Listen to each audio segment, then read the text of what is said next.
To understand Venn diagram, we need to look at just two sets. A set of people who like soccer, A, D and G like soccer, and a set of people who like cricket. B, C, D and G like cricket. How do we represent these sets using the Venn diagram? Let S be the set of people who like soccer. It can be expressed using just this circle. We write the elements A, D and G inside it. That's the Venn diagram of this set. And let's call the second set C. For a Venn diagram, all we need is a circle. And we write the elements B, C, D and G inside it.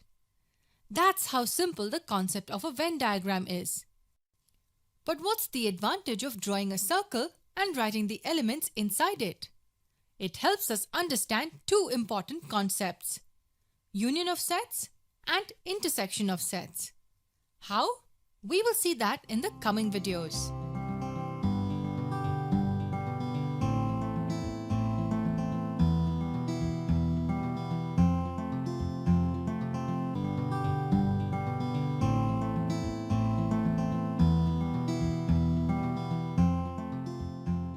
We saw the Venn diagram of two sets in the previous video.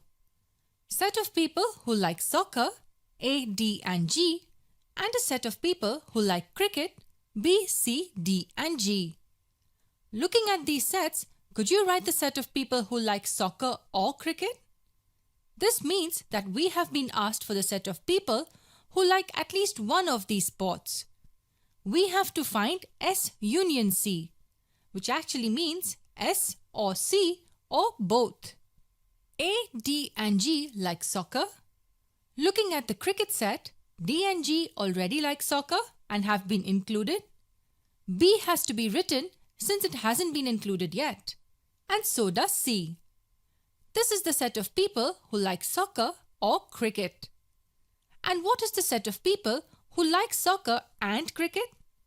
We have to find S intersection C, which is the set of people who like both soccer and cricket. There are just two such people who like both the sports, D and G. But we have already seen all this before. How is the Venn diagram helping us? Let's zoom out and look at the beauty of Venn diagrams. This is set S with A, D and G, and this is set C with D, G, B and C. We can see that D and G are common to both the sets. So let's move set C to the left such that they overlap. They overlap since they have a few elements common to each of them. And yes, they are called overlapping sets. Now we need to see how it helps us find S union C. It's simple. You just write all the elements you see here: A, D, G, B and C. That's the advantage of using Venn diagrams well. It directly gives us a representation of all the elements in consideration. And what about S intersection C? This is much simpler. We just write the elements in the overlapping region, D and G. This means that once we draw the Venn diagrams correctly, union and intersection can be found out within a few seconds. Suppose three friends, Fatma, Zainab and Aiza, want to find out what hobbies they have in common. Fatma's set of hobbies includes reading books, playing Ludo and cooking. Zainab's set of hobbies include playing badminton, football and watching TV. Aiza's set of hobbies include playing cricket, reading books and playing Ludo in her spare time. Fatma and Aiza both like playing Ludo and reading books.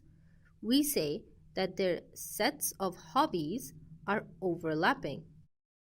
Fatma and Zainab do not have any hobbies in common. We say that their sets of hobbies are disjoint.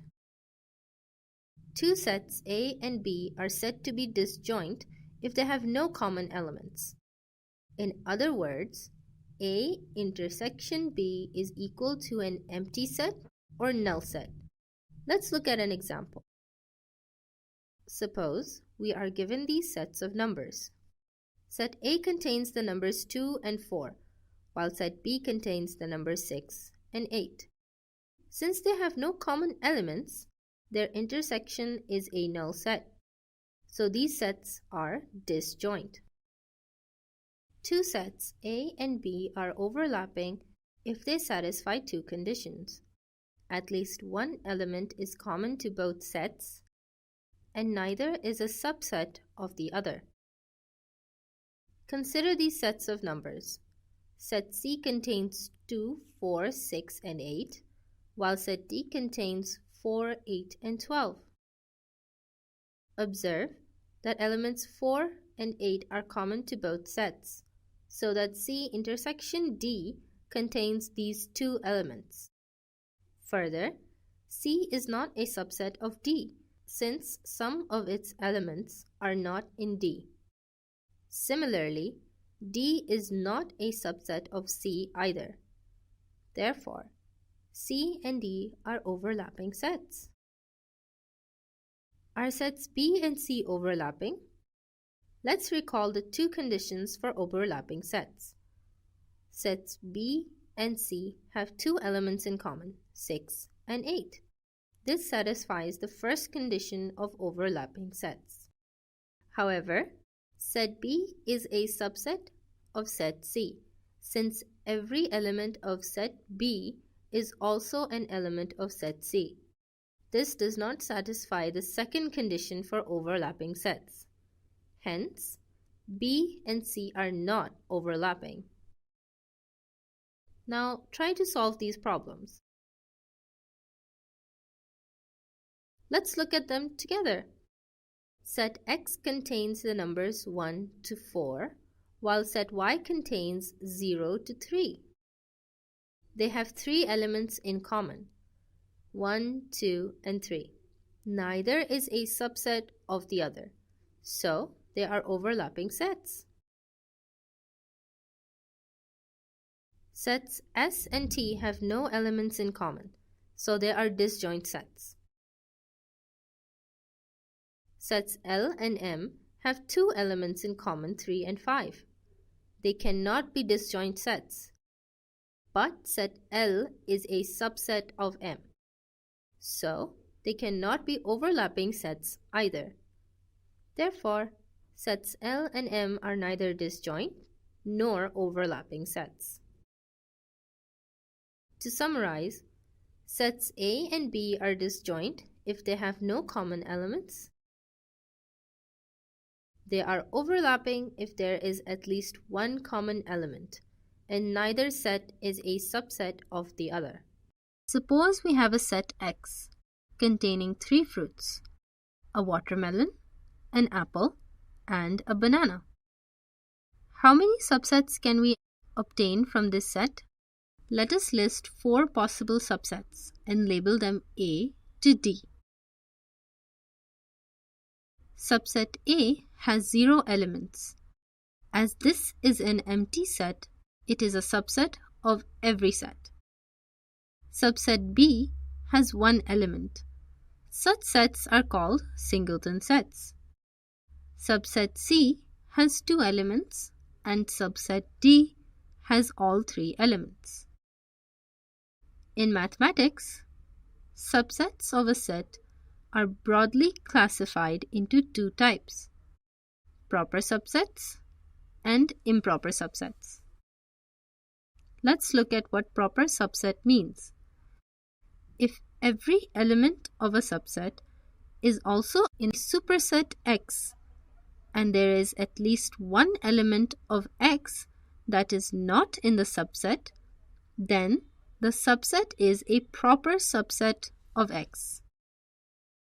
In other words, if the subset contains some but not all the elements of the superset, then it is a proper subset. Going back to the example, we see that subsets A to C satisfy this condition. Each subset contains some but not all the elements of X. So each one is a proper subset of X. How can we denote a proper subset?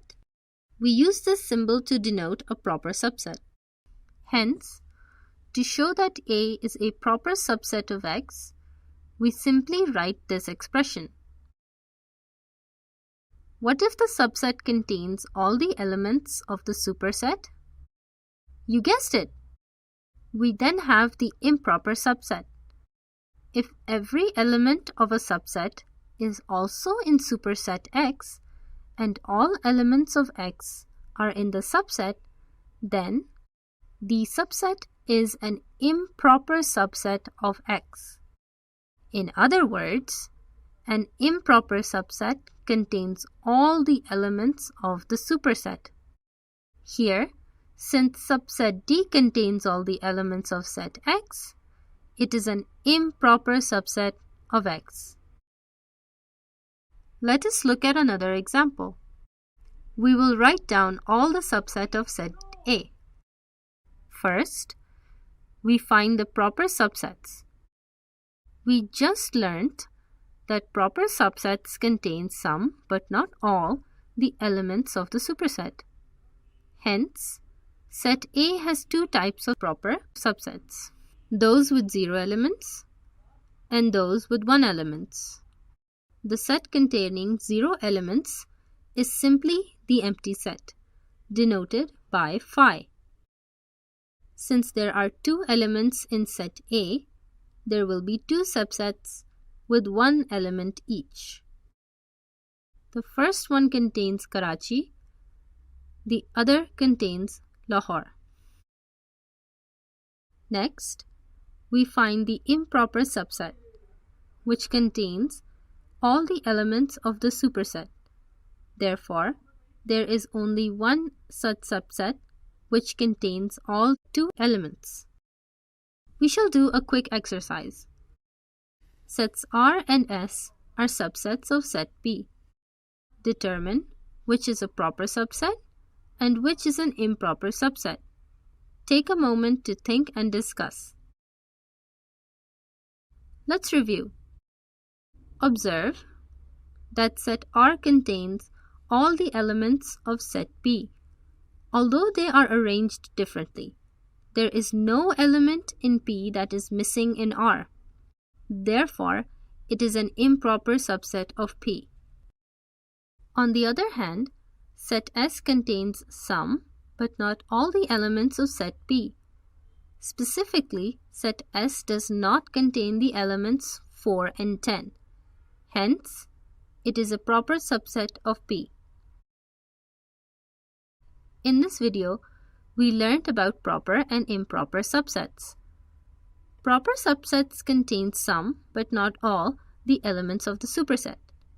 Improper subsets contain all the elements of the superset.